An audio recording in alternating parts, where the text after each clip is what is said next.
Hey everybody, it's Cow here. Going with the Ret Paladin for today's section of making you into Batman. It's a little bit of a preview of what we have in Shadowlands, but more or less, I really want to prepare you guys to become Batman. And what I mean by that is, the old adage, Batman can beat anybody given enough time and preparation. Well, that's exactly what I would like you guys to start doing moving into Shadowlands. Like, if you can go to icyvains and look up a cookie cutter build and just play that all the time, no big deal, whatever. That's fine for most scenarios, but if you ever want to take your stuff to the next level, if you want to go, and it's not even elitist, it's not even like mid-maxing hardcore, it's just going that one further step. Soulbinds have nothing to do with that, though. I mean, there's some choice here. Virtuous commands, it's gonna basically judgment gives you 6 seconds of proccing 40% extra damage or 20% extra damage as holy for a bunch of abilities in your auto attacks. Wake of Ashes gets its dot back. Woo woo. Templar's Verdict can strike again for 15% of its damage, and then Blade of Justice gets a dot. That's pretty much what you got for potency. Endurance is a bunch of just... Ugh. I mean, if you're prot, you got some decent stuff, but I'm looking at Ret today. So, I love that animation. It's so cool.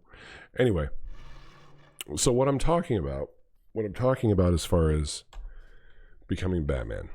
All right, so here's a big one, right? Blinding Light. Oh, Blinding Light. All right. So, say you're in... We're going to go back to the Mother Lode. Oh, God, that mount's cool. Where do you get that, boy? Come back here. Where do you get that? Where did you... Oh, he dismounted. God dang it. Oh, he's one of the raid testers. He probably got it from the raid. You see that thing? That was cool. All right, anyway. I totally lost train of my thoughts.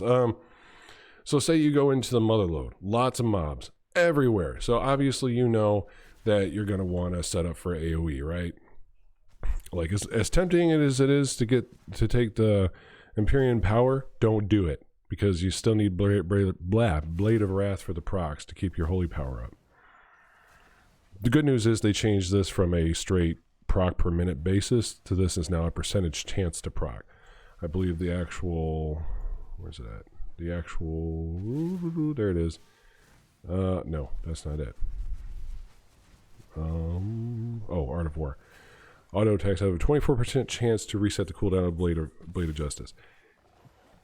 It's just a percentage-based chance. So every single auto attack you do has a 1 in 4 chance to reset it, and there's no internal like max procs per minute to it anymore, which is great. But if you take this, then it goes down to 12% chance, which really hurts. It really does. Even though that's a big increase to your Divine Storms, but anyway. So you set up for AoE, right? Set up for AoE. By the way, Holy Avenger is really good for Tyrannical Weeks. Just throwing it out there. But you set up for your AoE build. Set up your conduits however you want. Even though I just went through them with you, there really isn't too much to them. Once you get through all that, then you start thinking about other things. So if you're going to the Mother Lode, there's a lot of mobs. Okay, cool. I'm going to do a bunch of AoE. All right, cool. We got that down. Now, also, what else is in the Mother Lode? Multiple mobs that'll cast abilities at the same time that you want to interrupt, whether it be the mech jockeys trying to run to their mech suit, or maybe they're casting to get in the mech suit, and it's uninterruptible. You can't stop that. Or it's the ice cream vendors or whatever the hell they're called that sit there and lock you down and do a crap ton of damage. Whatever it is, you don't want that stuff to go off, right? May I introduce you to Blinding Light? If you're smart about your positioning, okay, and you got, like, say, Blinding Light's got a range on it, man. Obviously all of them got hit, but if you have a mech jockey over here and you're a refreshment vendor over here and you hit it right in the middle, you interrupt both. Now, granted, as soon as they take damage, that'll break. But still, if it's a 3 or 4 second cast, I think the mech jockey's like 3.5 second cast to get in his mech. He's casting it.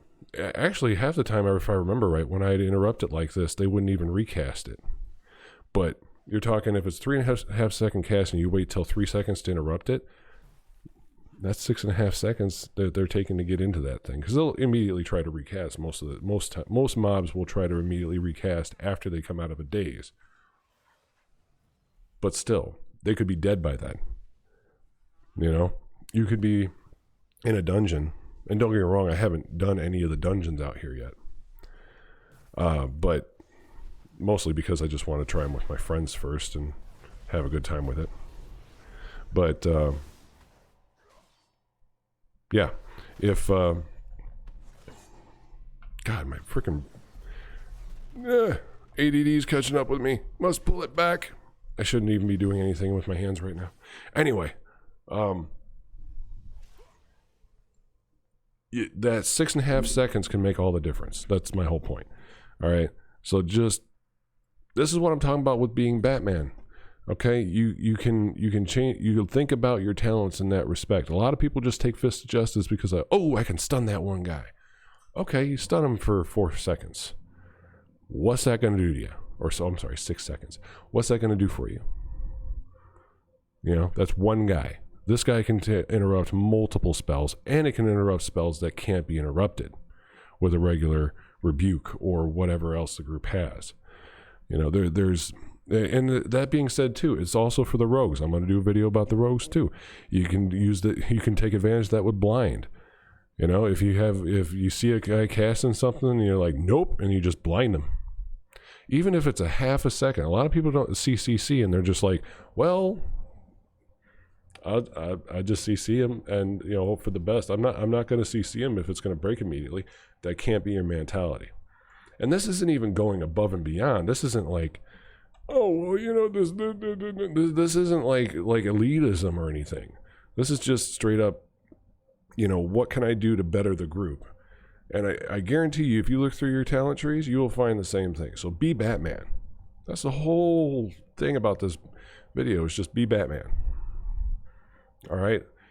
Don't go to every single dungeon with the same old talent build. Try different things, you know? Yeah, sure, you look up on icyvains, try to find the best one that they suggest, but outside of that, play around, have a good time.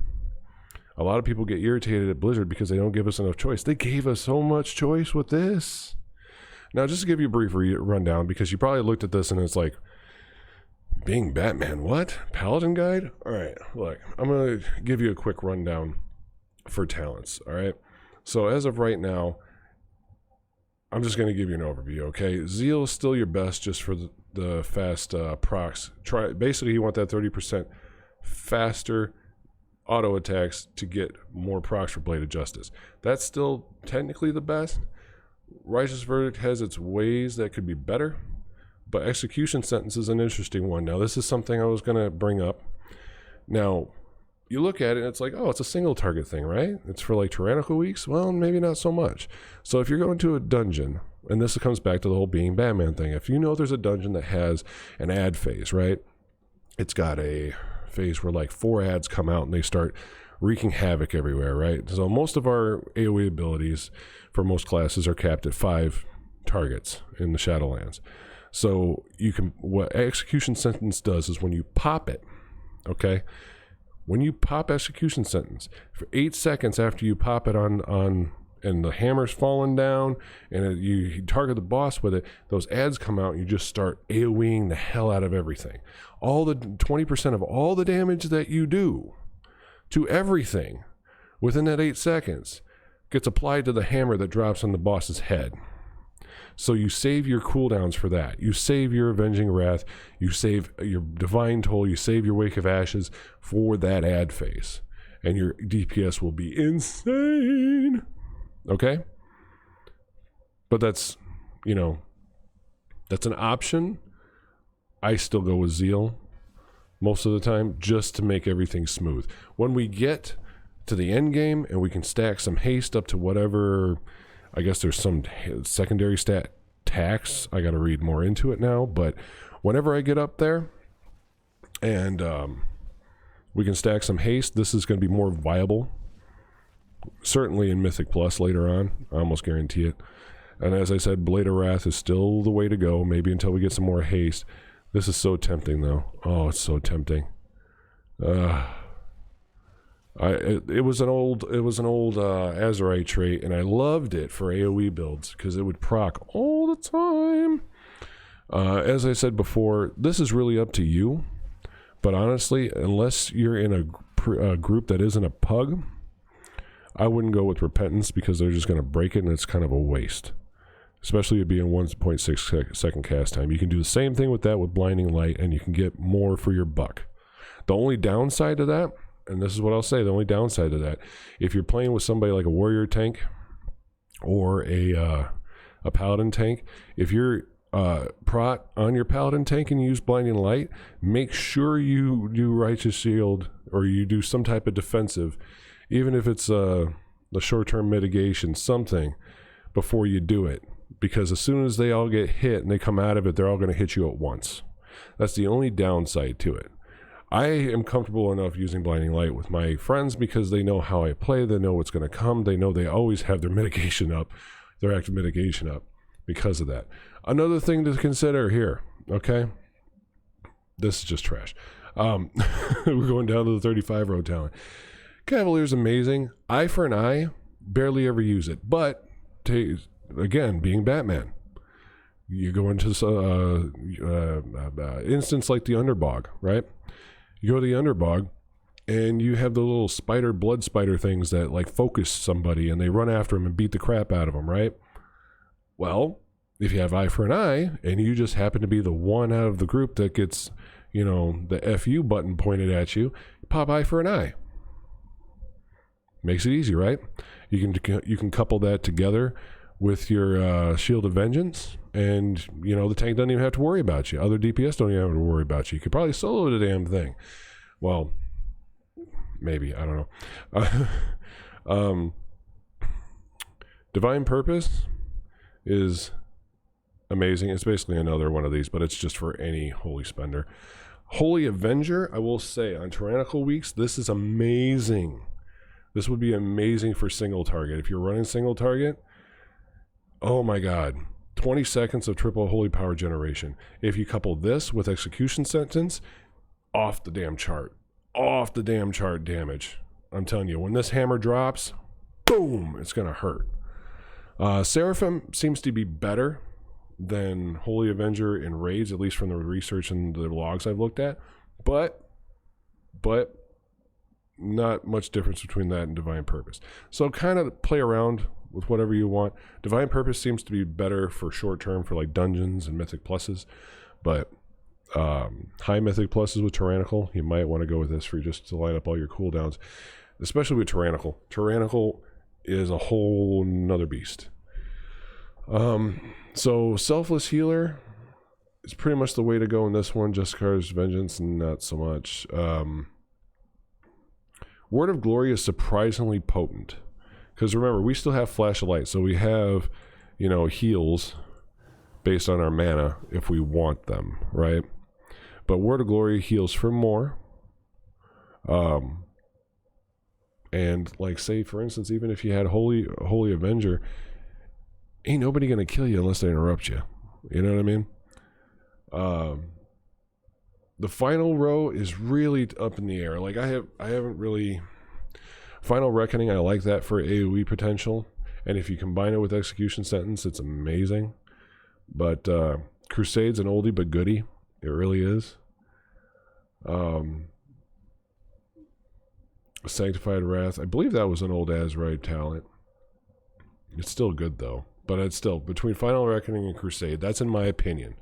PvP, I don't mess with PvP very much, so don't ask me there. I can just do that. Maybe I'll look into them and I'll bring another video out. But for right now, this is a good starter. Really, this was less about the talents and less about the playability of Ret in Shadowlands, aside from just trying to get you guys to become Batman. All right? Look at things from another point of view.